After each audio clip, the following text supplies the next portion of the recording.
Now, let's drift off to sleep. Today, you'll be falling asleep during a thunderstorm inside of a cozy camper trailer next to a lake in the mountains.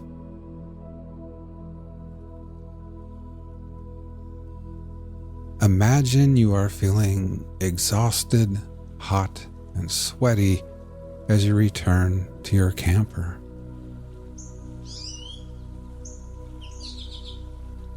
You've just conquered your long-held dream of hiking to the very summit of Moonrest Mountain. You've changed into your swimsuit and are now standing at the edge of the dock on weary, trembling legs, ready to celebrate your incredible achievement with a refreshing dive into the cool, crystal-clear waters of Silver Lake.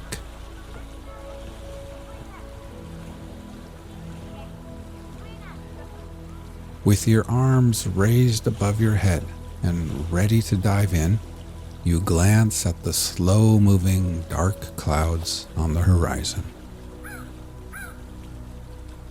Beads of sweat are still clinging to your forehead when you push off the dock and soar through the air before gliding perfectly into the water. The crisp, cool water envelops you, gently massaging your entire being. You can almost taste the clean, mineral freshness of the water as it washes away all the sweat, dust, and grime from your skin.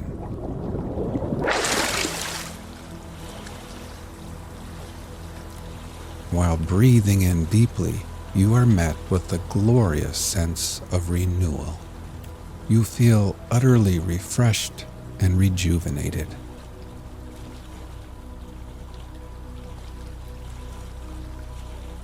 You swim back to the dock and climb the cool aluminum ladder. Then, standing there with a soft cotton towel draped around your shoulders, you gaze out across the deep blue lake. Here and there, motorboats, canoes, sailboats, and jet skis are now headed towards the shores.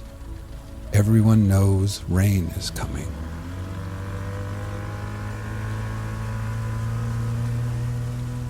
Kids wearing life vests and learning how to water ski are hoisted back into boats, and the small, colorful sails of dinghies flutter in the breeze as their little suntanned captains point them back towards land. Now, all toweled off and feeling a little bit chilled, you walk barefoot back to your camper ahead of the rain.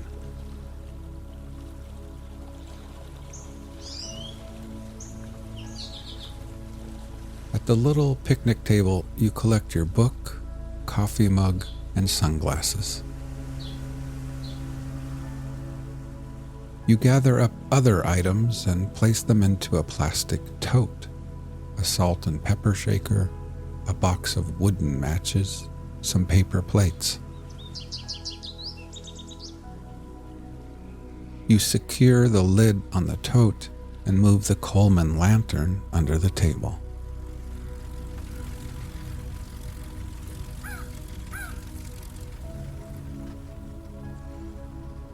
At the fire pit, you fold up your camping chair and tuck it below the protective cover of a tall ponderosa pine. Then you return to your camper, open the door, and step inside.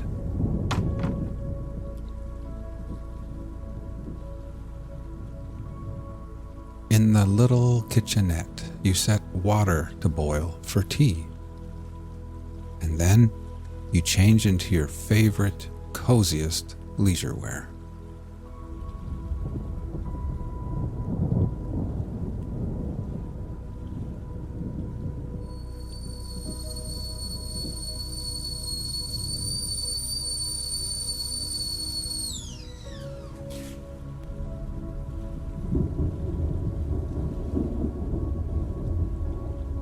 while the hot tea steeps, you settle at the quaint table and gaze out the window, watching as boats reach the shore and families hurry off to their campers and tents and cabins.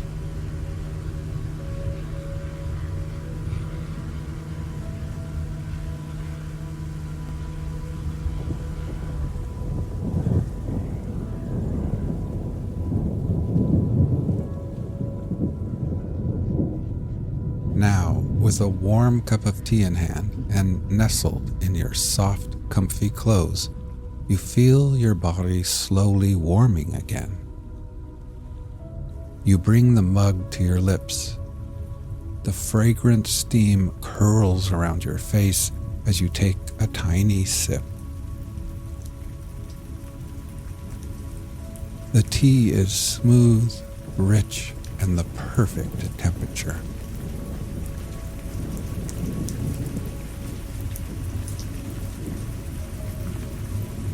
You take a bigger sip, and the tea flows down to your core, melting away the chill from the lake.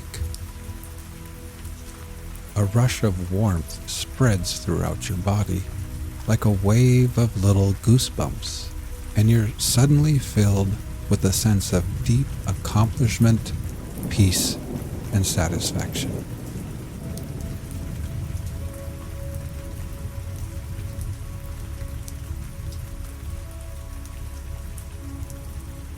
Now, as you sit here at Silver Lake, let's prepare for sleep. First, close your eyes and simply become aware of your breathing, feeling your chest gently rise and fall again.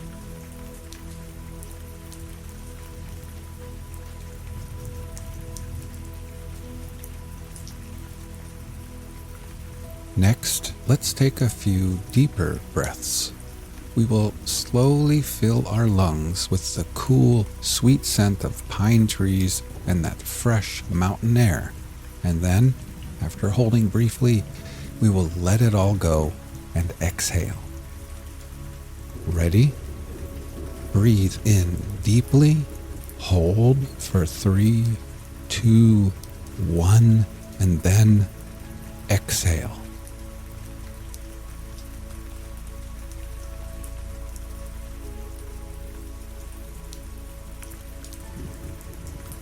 One more time. Breathe in deeply, hold for 3, 2, 1, and exhale. And try thinking to yourself, as I am here at Silver Lake, I can feel gravity pulling me back towards Earth. With every exhale, I can feel the slow rotation of Earth and the Earth's steady movement around the sun. I can feel my tired feet, my ankles, my fatigued calves, my knees, and my legs becoming heavier and heavier and more relaxed.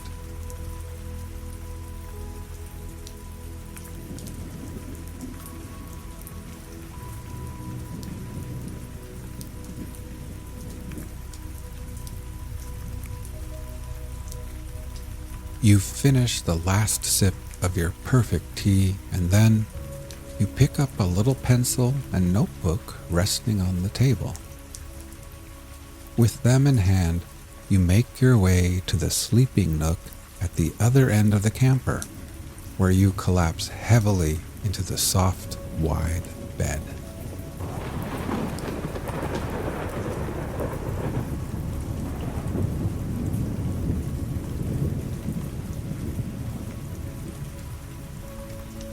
After the long, steep hike up Moonrest Mountain, the bed feels like a soft cloud beneath your tired body.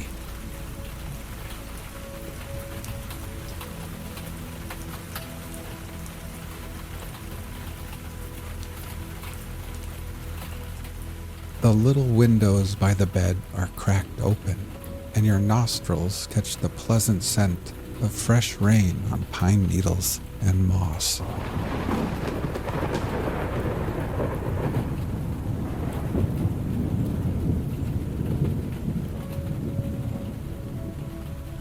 You look at your notepad and observe your to-do list. Each completed task is neatly crossed out with pencil. At the bottom of the page is one final entry on this list. A smile creeps across your face as you take the pencil and begin scribbling over that last item: climb Moonrest Mountain.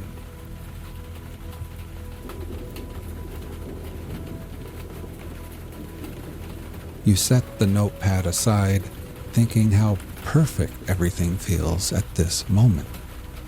You've completed everything you set out to do here. Tomorrow holds no obligations, and for now, everything is done, finished, and complete. You have earned this wonderful moment of absolute peace.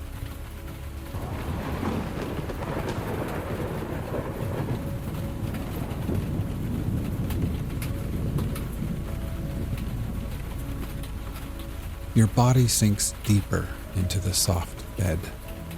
Every muscle relaxes from the tips of your fingers to the soles of your tired feet as you surrender to the peace and calm and take in the rich mountain air.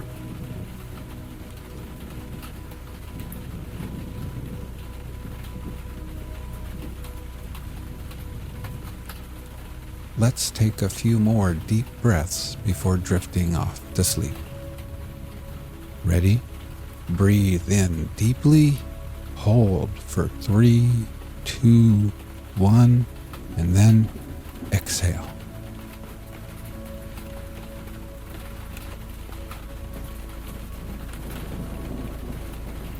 One more time. Breathe in deeply, hold for 3, 2, 1, and exhale.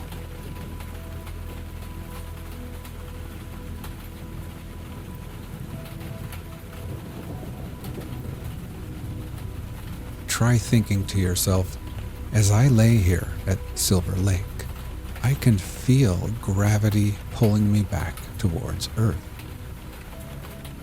With every exhale, I experience my body feeling heavier and heavier and more relaxed. I can feel my tired arms, my hands, my torso, shoulders, neck, and head becoming heavier and more relaxed. My whole body feels at peace as gravity's pull tugs me gently and tucks me safely into this ever so soft bed.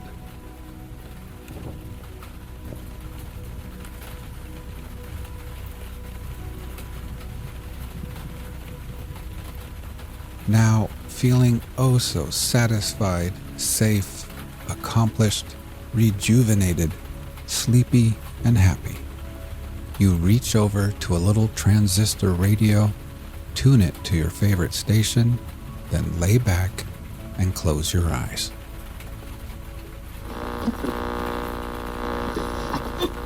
Walden by Henry David Thoreau. Where I lived and what I lived for. At a certain season of our life, we are accustomed to consider every spot as the possible site of a house. I have thus surveyed the country on every side within a dozen miles of where I live. In imagination, I have bought all the farms in succession, for all were to be bought, and I knew their price.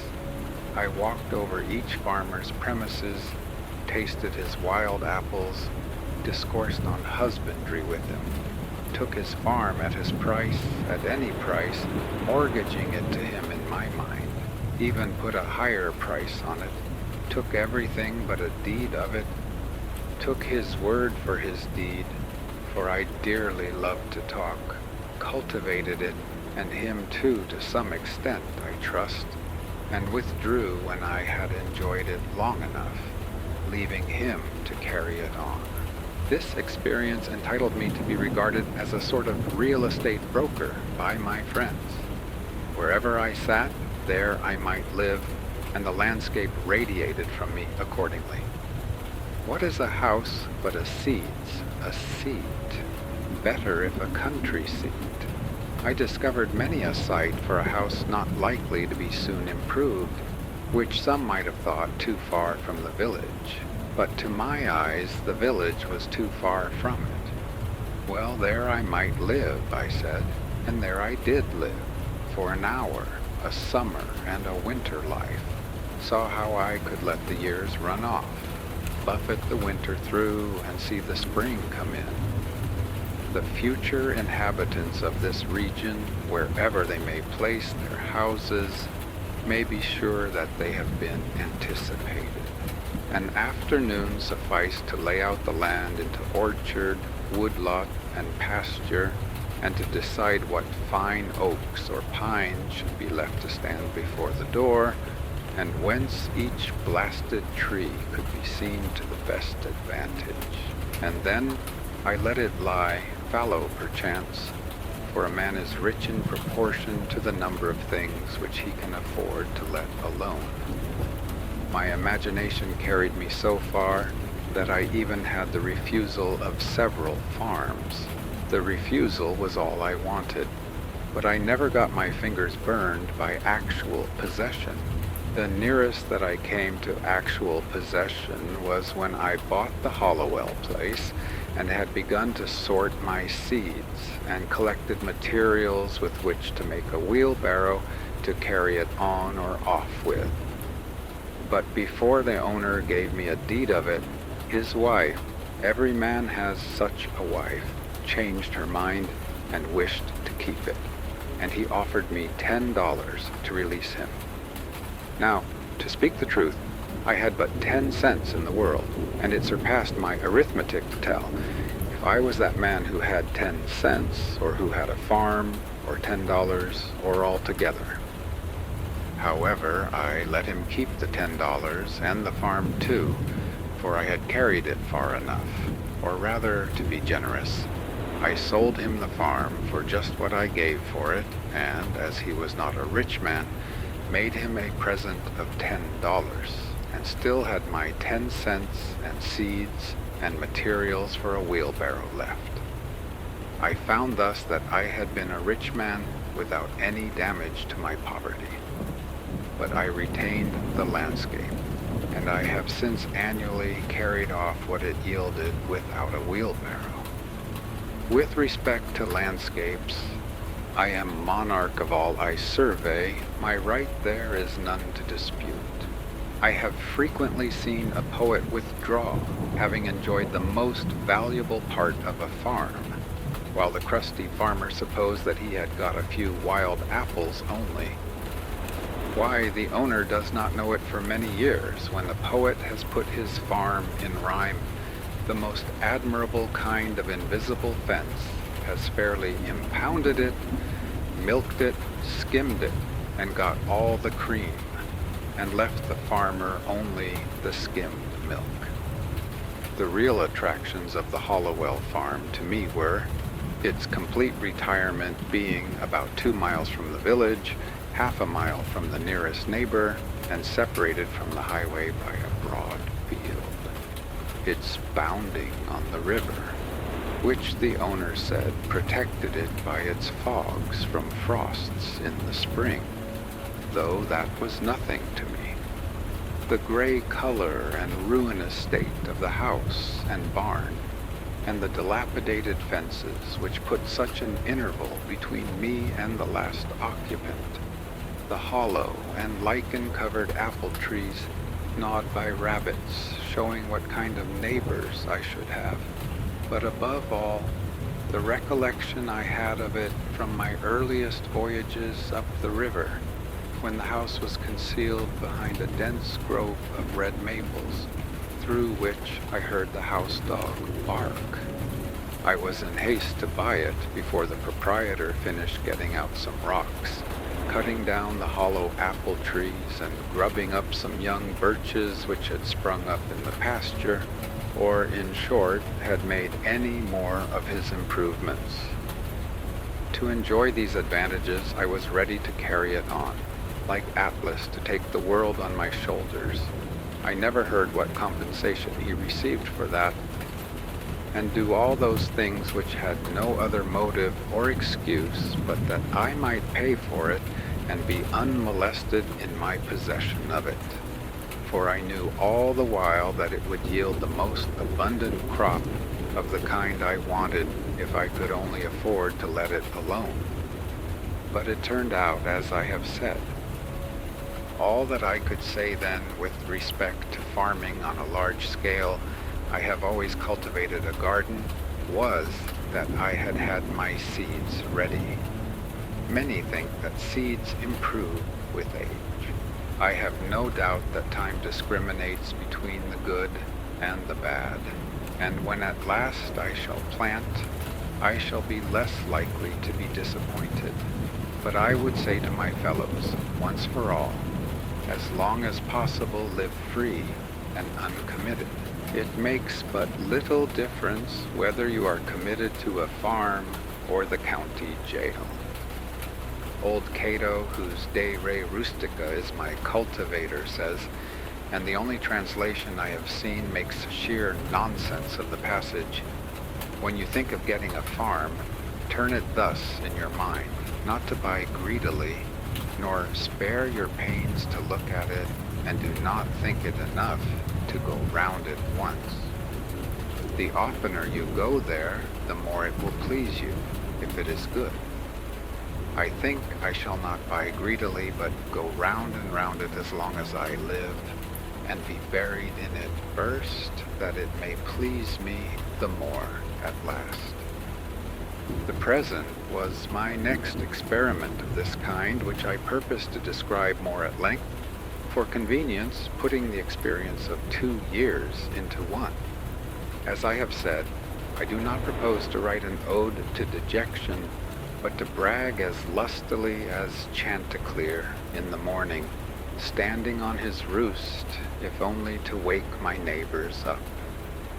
When first I took up my abode in the woods, that is, began to spend my nights as well as days there, which by accident was on Independence Day, or the 4th of July, 1845, my house was not finished for winter, but was merely a defense against the rain, without plastering or chimney, the walls being of rough, weather-stained boards with wide chinks which made it cool at night. The upright white-hewn studs and freshly planed door and window casings gave it a clean and airy look, especially in the morning, when its timbers were saturated with dew, so that I fancied that by noon some sweet gum would exude from them. To my imagination it retained throughout the day more or less of this auroral character, reminding me of a certain house on a mountain which I had visited the year before. This was an airy and unplastered cabin, fit to entertain a traveling god, and where a goddess might trail her garments. The winds which passed over my dwelling were such as sweep over the ridges of mountains, bearing the broken strains, or celestial parts only, of terrestrial music. The morning wind forever blows, the poem of creation is uninterrupted, but few are the ears that hear it. Olympus is but the outside of the earth everywhere. The only house I had been the owner of before, if I except a boat, was a tent, which I used occasionally when making excursions in the summer, and this is still rolled up in my garret, but the boat, after passing from hand to hand, has gone down the stream of time. With this more substantial shelter about me, I had made some progress towards settling in the world. This frame, so slightly clad, was a sort of crystallization around me, and reacted on the builder. It was suggestive somewhat as a picture in outlines. I did not need to go outdoors to take the air, for the atmosphere within had lost none of its freshness. It was not so much within doors as behind a door where I sat, even in the rainiest weather. The Harivansa says, "An abode without birds is like a meat without seasoning."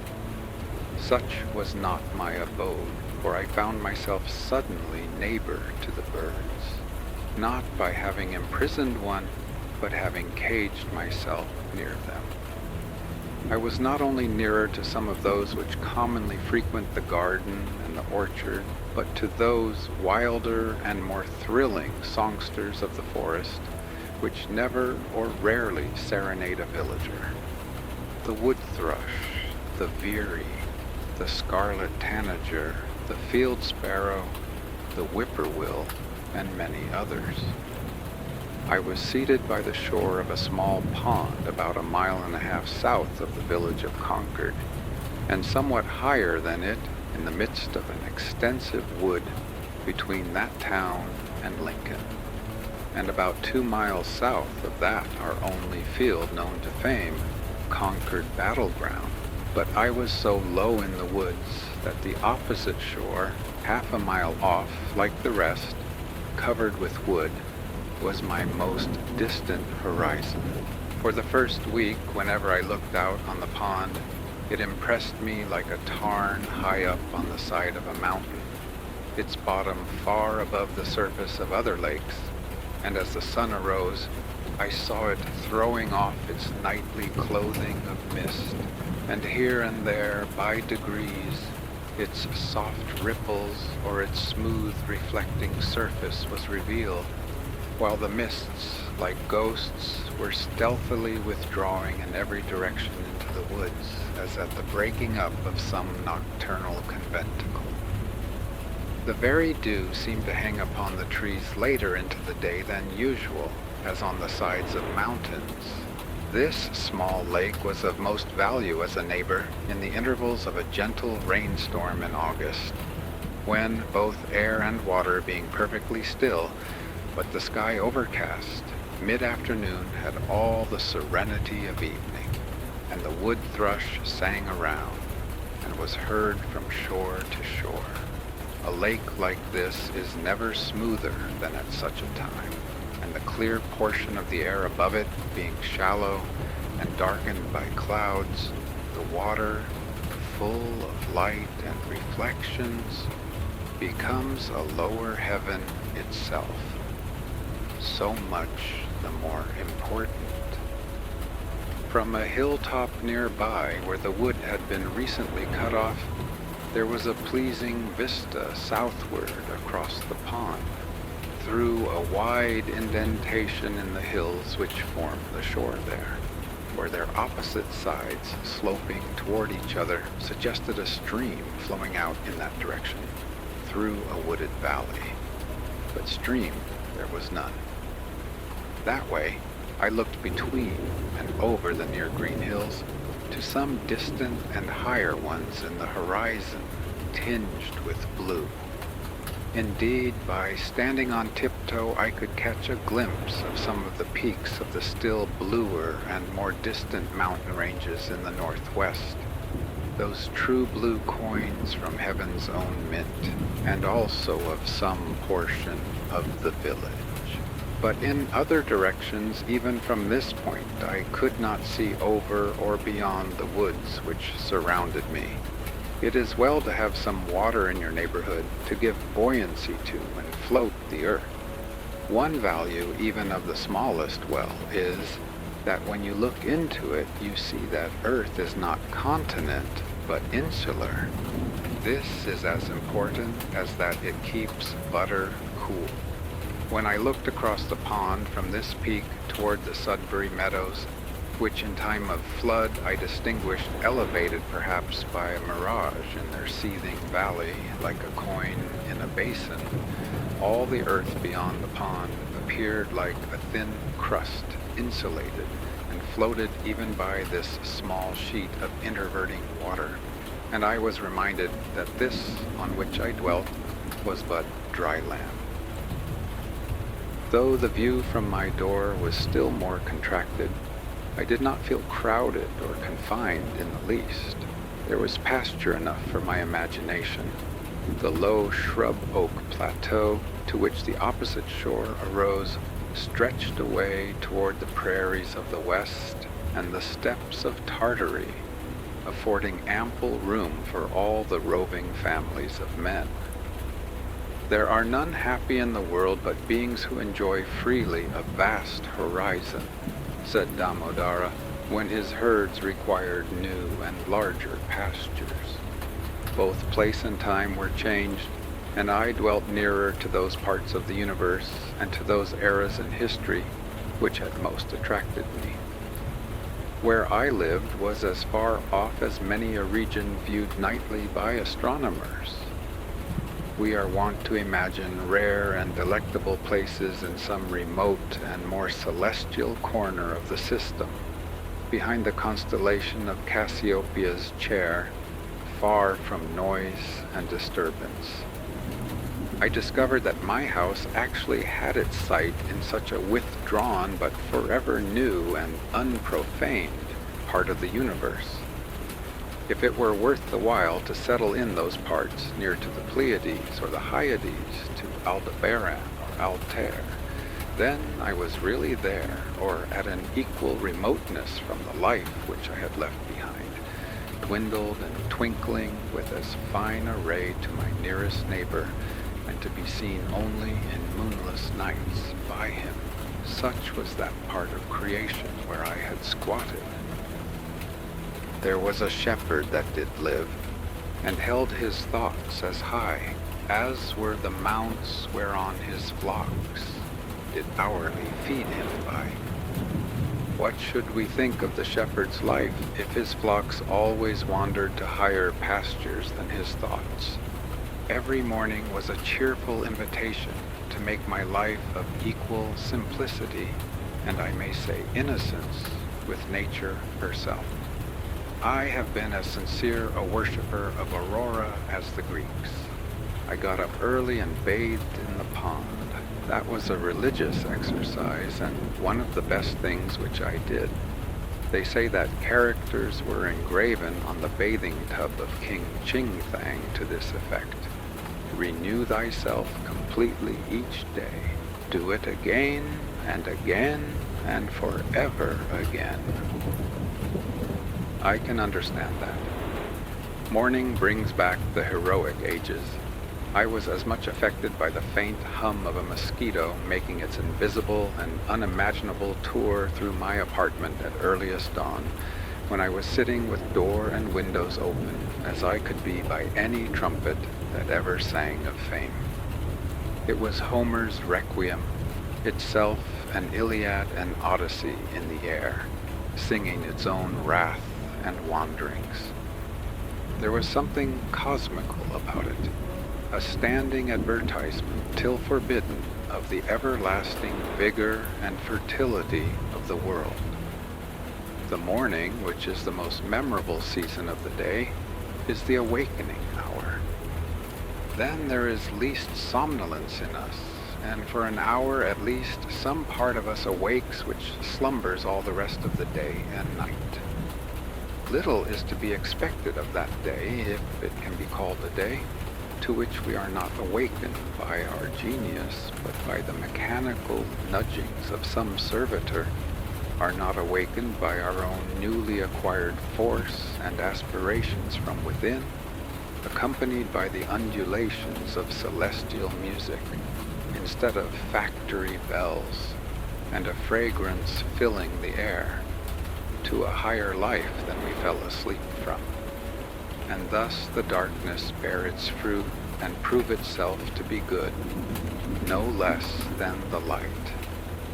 That man who does not believe that each day contains an earlier, more sacred and auroral hour than he has yet profaned, has despaired of life and is pursuing a descending and darkening way.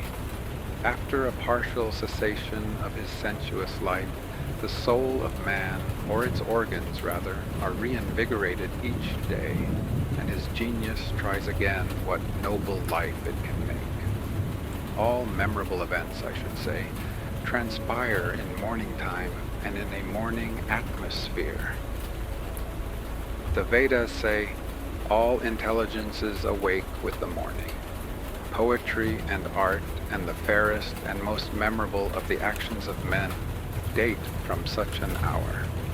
All poets and heroes like Memnon are the children of Aurora and emit their music at sunrise. To him whose elastic and vigorous thought keeps pace with the sun, the day is a perpetual morning. It matters not what the clocks say, or the attitudes and labors of men. Morning is when I am awake and there is a dawn in me. Moral reform is the effort to throw off sleep. Why is it that men give so poor an account of their day if they have not been slumbering? They are not such poor calculators. If they had not been overcome with drowsiness, they would have performed something. The millions are awake enough for physical labor, but only 1 in a million is awake enough for effective intellectual exertion, only 1 in 100 millions to a poetic or divine life. To be awake is to be alive. I have never yet met a man who was quite awake. How could I have looked him in the face?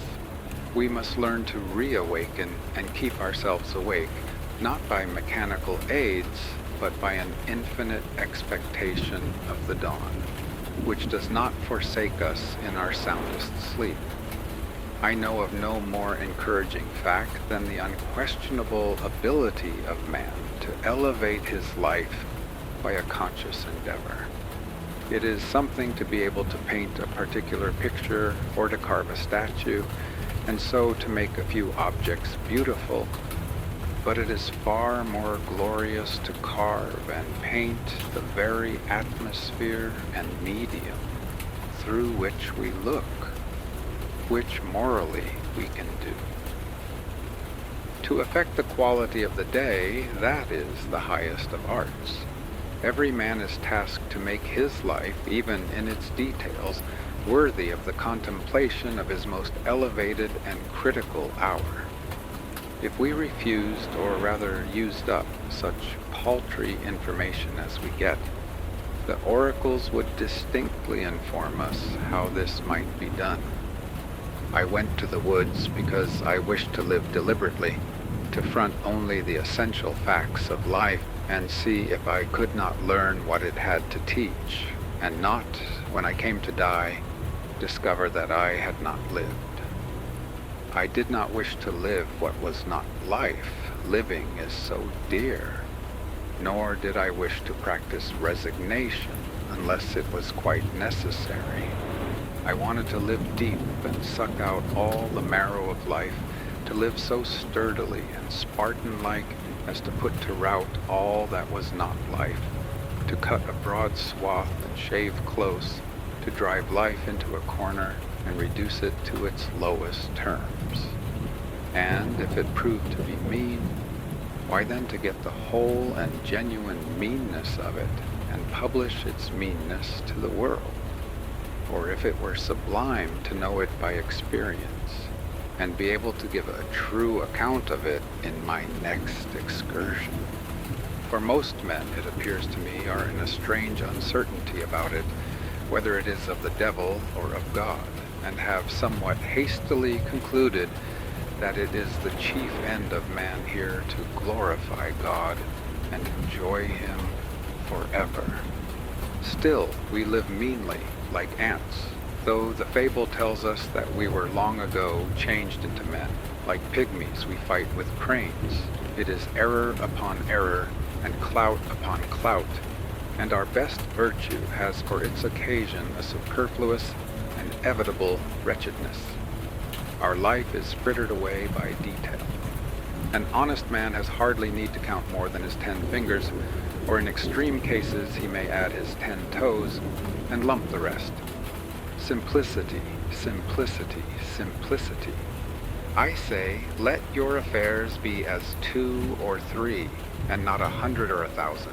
Instead of 1,000,000, count half a dozen, and keep your accounts on your thumbnail. In the midst of this chopping sea of civilized life, such are the clouds and storms and quicksands and 1,001 items to be allowed for, that a man has to live if he would not founder and go to the bottom and not make his port at all by dead reckoning. And he must be a great calculator indeed who succeeds. Simplify, simplify. Instead of 3 meals a day, if it be necessary, eat but 1. Instead of 100 dishes, 5. And reduce other things in proportion. Our life is like a German confederacy, made up of petty states with its boundary forever fluctuating, so that even a German cannot tell you how it is bounded at any moment. The nation itself, with all its so-called internal improvements, which, by the way, are all external and superficial, is just such an unwieldy and overgrown establishment, cluttered with furniture and tripped up by its own traps, ruined by luxury and heedless expense, by want of calculation and a worthy aim as the 1,000,000 households in the land. And the only cure for it, as for them, is in a rigid economy, a stern and more than Spartan simplicity of life and elevation of purpose. It lives too fast. Men think that it is essential that the nation have commerce and export ice and talk through a telegraph and ride 30 miles an hour without a doubt whether they do or not. But whether we should live like baboons or like men is a little uncertain. If we do not get out sleepers and forge rails and devote days and nights to the work, but go to tinkering upon our lives to improve them, who will build railroads? And if railroads are not built, how shall we get to heaven in season? But if we stay at home and mind our business, who will want railroads? We do not ride on the railroad, it rides upon us. Did you ever think what those sleepers are that underlie the railroad? Each one is a man, an Irish man, or a Yankee man. The rails are laid on them, and they are covered with sand, and the cars run smoothly over them. They are sound sleepers, I assure you. And every few years a new lot is laid down and run over, so that if some have the pleasure of riding on a rail, others have the misfortune to be ridden upon.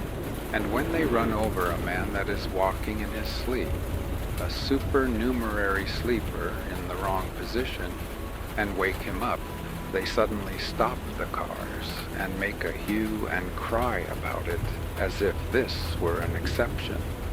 I am glad to know that it takes a gang of men for every 5 miles to keep the sleepers down and level in their beds as it is, for this is a sign that they may sometime get up again.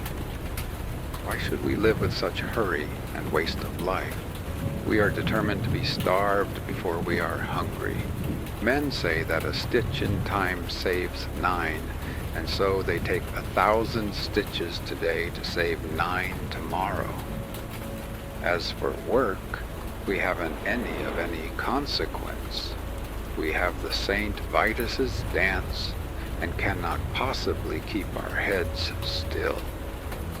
If I should only give a few pulls at the parish bell rope, as for a fire, that is, without setting the bell, there is hardly a man on his farm in the outskirts of Concord, notwithstanding that press of engagements which was his excuse so many times this morning, nor a boy, nor a woman, I might almost say, but would forsake all and follow that sound, not mainly to save property from the flames, but, if we will confess the truth, much more to see it burn, since burn it must, and we, be it known, did not set it on fire, or to see it put out and have a hand in it if that is done as handsomely.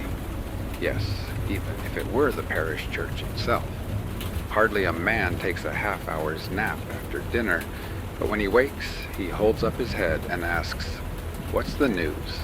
as if the rest of mankind had stood his sentinels. Some give directions to be waked every half hour, doubtless for no other purpose, and then, to pay for it, they tell what they have dreamed.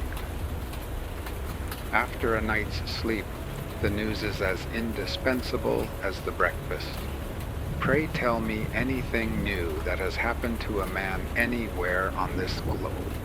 And he reads it over his coffee and rolls, that a man has had his eyes gouged out this morning on the Wachito River, never dreaming the while that he lives in the dark, unfathomed mammoth cave of this world, and has but the rudiment of an eye himself. For my part, I could easily do without the post office. I think that there are very few important communications made through it. To speak critically, I never received more than 1 or 2 letters in my life. I wrote this some years ago that were worth the postage.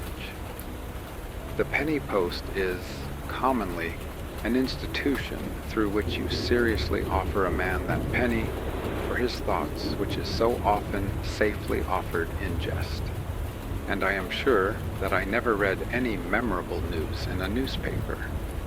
If we read of one man robbed, or murdered, or killed by accident, or one house burned, or one vessel wrecked, or one steamboat blown up, or one cow run over on the Western Railroad, or one mad dog killed, or one lot of grasshoppers in the winter, we never need read of another.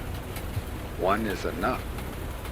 If you are acquainted with the principle, what do you care for a myriad instances and applications? To a philosopher, all news, as it is called, is gossip, and they who edit and read it are old women over their tea. Yet not a few are greedy after this gossip.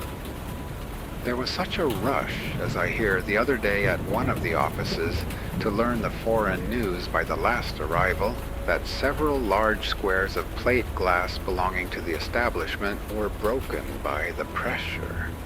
News which I seriously think a ready wit might write a 12-month or 12 years beforehand with sufficient accuracy. As for Spain, for instance, if you know how to throw in Don Carlos and the Infanta and Don Pedro and Seville and Granada from time to time in the right proportions, they may have changed the names a little since I saw the papers, and serve up a bullfight when other entertainments fail, it will be true to the letter, and give us as good an idea of the exact state or ruin of things in Spain as the most succinct and lucid reports under this head in the newspapers. And as for England, almost the last significant scrap of news from that quarter was the Revolution of 1649. And if you have learned the history of her crops for an average year, you never need attend to that thing again, unless your speculations are of a merely pecuniary character. If one may judge who rarely looks into the newspapers, nothing new does ever happen in foreign parts, a French Revolution not excepted. What news? How much more important to know what that is, which was never old. Kiu Heiyu, great dignitary of the state of Wei, sent a man to Kung Tzu to know his news. Kung Tzu caused the messenger to be seated near him, and questioned him in these terms. "What is your master doing?" The messenger answered with respect, "My master desires to diminish the number of his faults, but he cannot come to the end of them." The messenger being gone, the philosopher remarked, "What a worthy messenger! What a worthy messenger!" The preacher, instead of vexing the ears of drowsy farmers on their day of rest at the end of the week, for Sunday is the fit conclusion of an ill-spent week, and not the fresh and brave beginning of a new one, with this one other draggle tale of a sermon, should shout with thundering voice, "Pause! Avast! Why so seeming fast, but deadly slow? Shams and delusions are esteemed for soundest truths, while reality is fabulous.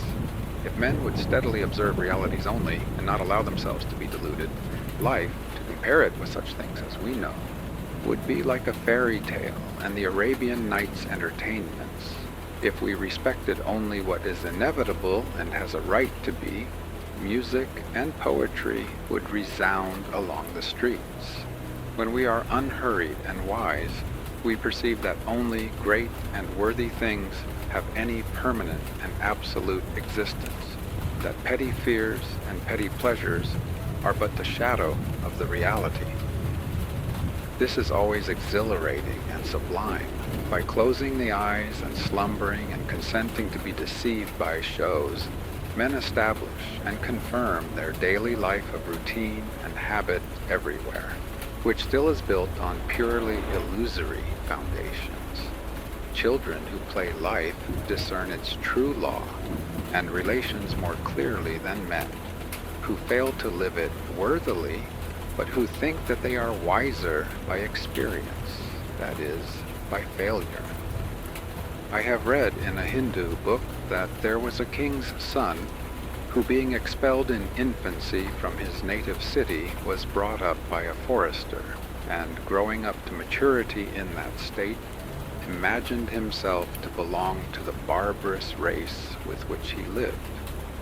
One of his father's ministers, having discovered him, revealed to him what he was, and the misconception of his character was removed, and he knew himself to be a prince.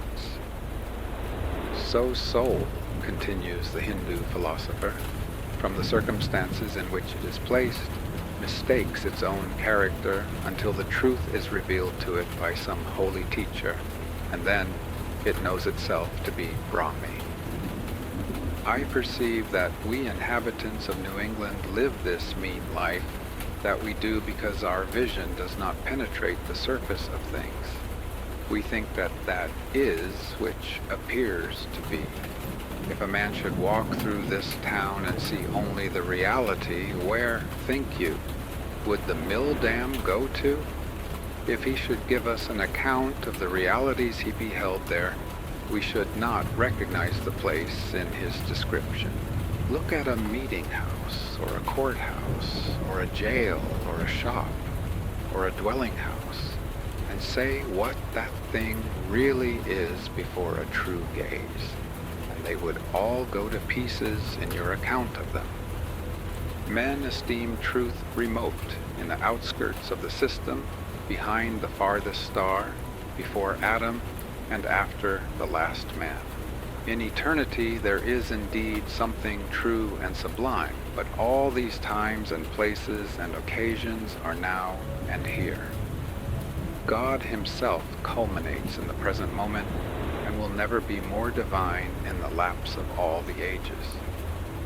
And we are enabled to apprehend at all what is sublime and noble only by the perpetual instilling and drenching of the reality that surrounds us. The universe constantly and obediently answers to our conceptions. Whether we travel fast or slow, the track is laid for us. Let us spend our lives in conceiving, then. The poet or the artist never yet had so fair and noble a design, but some of his posterity at least could accomplish it. Let us spend one day as deliberately as nature, and not be thrown off the track by every nutshell and mosquito's wing that falls on the rails. Let us rise early and fast, or break fast, gently and without perturbation. Let company come and let company go. Let the bells ring and the children cry, determined to make a day of it. Why should we knock under and go with the stream? Let us not be upset and overwhelmed in that terrible, rapid, and whirlpool called a dinner, situated in the meridian shallows. Weather this danger and you are safe, for the rest of the way is downhill. With unrelaxed nerves, with morning vigor, sail by it. Look in another way, tied to the mast like Ulysses. If the engine whistles, let it whistle till it is hoarse for its pains. If the bell rings, why should we run?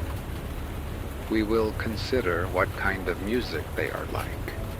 Let us settle ourselves and work, and wedge our feet downward through the mud and slush of opinion and prejudice and tradition and delusion and appearance, that alluvion which covers the globe, through Paris and London, through New York and Boston and Concord, through church and state, through poetry and philosophy and religion, till we come to a hard bottom and rocks in place, which we can call reality, and say, this is and no mistake, and then begin having a point d'appui below freshet and frost and fire, a place where you might found a wall or a state or set a lamppost safely, or perhaps a gauge, not a nilometer, but a realometer, that future ages might know how deep a freshet of shams and appearances had gathered from time to time.